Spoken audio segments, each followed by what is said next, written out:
As urbanization continues to rise and living spaces become increasingly compact, the idea of growing your food may seem like a daunting task.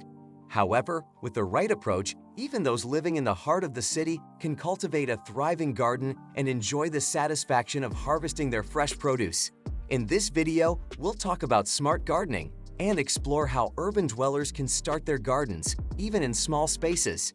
So make sure you subscribe to our channel Green Life Guide and press the bell icon so you don't miss any of our latest updates. Let's get started. Smart gardening. A smart garden is a small indoor garden that is monitored and enhanced by computers and other electronic devices. Smart gardening allows gardeners to save water, use fewer chemicals, and create a more environmentally friendly and efficient garden space by combining technology and sustainable methods. Number 1. Assess your space. The first step in starting an urban garden is to assess your available space. Whether you have a balcony, patio, rooftop, or just a sunny windowsill, there are gardening options available to suit your needs. Take stock of the available sunlight, access to water, and any restrictions or regulations that may apply to gardening in your area. If you have a small area, measure your spacing rather than estimating.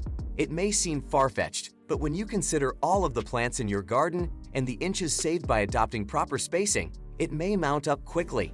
Another advantage of precise spacing is that it reduces weed pressure for many crops by not leaving too much gap between plants.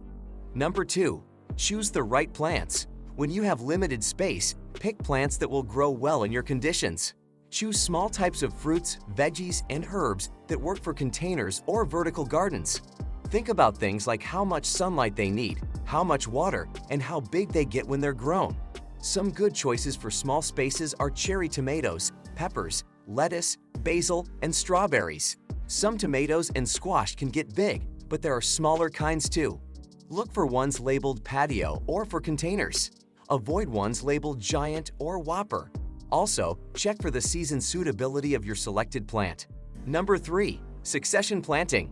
Succession planting is very important if you want to optimize space and extend your harvest.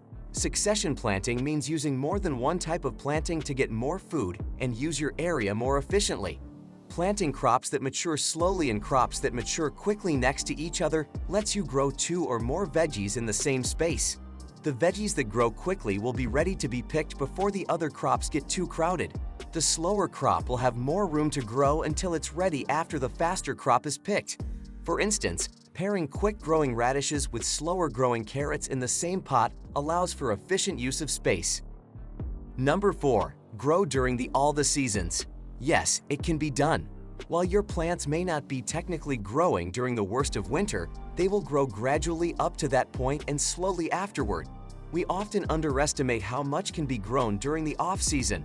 Cold-hardy crops, such as kale, can continue to grow leaves even in cold temperatures. Using low tunnels or a greenhouse can greatly extend your growing season.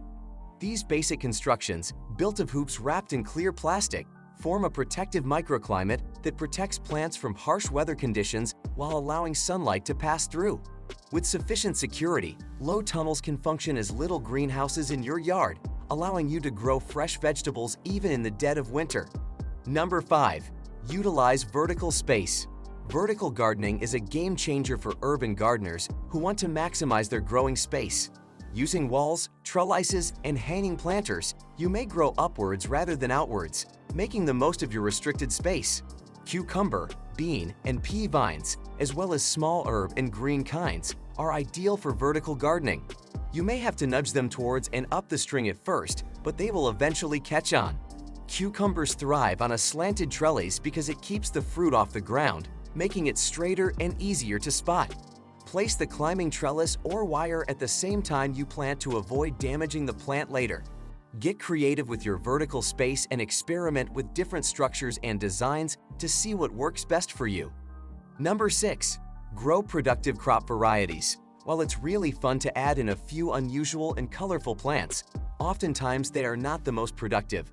If you want to grow a lot of food in a short space, avoid focusing on rare and unusual but less productive plants. Try 80% productive varieties and 20% fun, experimental, and colorful varieties. Experimenting with the remaining 20% is vital because even the most common and colorful types can be productive and provide a lot of fruit. Number 7. Raised beds. Raised garden beds are a fantastic way to maximize your growing space and improve soil quality. By building a raised bed, you can create a deeper, more nutrient-rich environment for your plants, allowing them to thrive even in less than ideal soil conditions.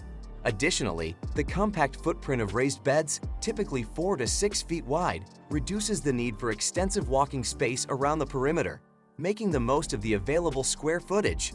This adaptability allows gardeners to customize the size and shape of raised beds to fit their specific space constraints. Hope you found the video helpful. Don't forget to give this video a big thumbs up and subscribe to Green Life Guide to stay updated with more exciting content. Thanks for watching.